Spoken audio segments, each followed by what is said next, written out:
মিডিয়ার মাধ্যমে বলতে চাচ্ছি যে সবাই জানতেছে যে পরশুরাম ফুলগাজী বেশি প্লাবিত হচ্ছে। আসলে পরশুরাম ফুলগাজী ইন্ডিয়া থেকে আগত পানিগুলায় বেশি প্লাবিত হচ্ছে, ঠিক আছে, এবং পানিগুলা ফেনী শহর এবং কি ছাগলনাইয়া ফেনী যে আঞ্চলিক সড়কের দক্ষিণ পাশে বেশি পানি চাপ দিচ্ছে। এদিকে সুইচ গেট নাকি বন্ধ, মানে সাগরের দিকে যেতে পারতেছে না। শিলুয়া রানাঘাট বাজার আমার নিকটাত্মীয় বাড়ি, ওখানে দুইতলা, আমাদের নিকটাত্মীয় দুইতলা বাড়ি অলরেডি অর্ধেক পুড়ে গেছে।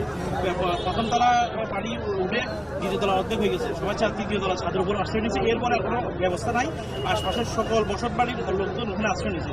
এখন দ্রুত রেস্কিউ করার দরকার, আর রেস্কিউ টিমের প্রতি যারা রেস্কিউ করার জন্য স্বেচ্ছাসেবীরা আসতেছেন দূর দূরান্ত থেকে, তাদের প্রতি অনুরোধ, আপনারা বেশি পরিমাণ লোকজন আসতেছেন, একটা নৌকায় 5 জন থেকে 10 জন উঠতেছেন, আপনারা স্বেচ্ছাসেবী, তাহলে যাদেরকে রেস্কিউ করবেন তারা কয়জন উঠতে পারবেন? আপনাদের প্রতি অনুরোধ, এই সংবাদ মাধ্যমের মাধ্যমে সারা বাংলাদেশে সেনাবাহিনী, নৌবাহিনীর, কোস্টগার্ড এবং যত বাহিনী আছে জরুরি অবস্থা ঘোষণা করে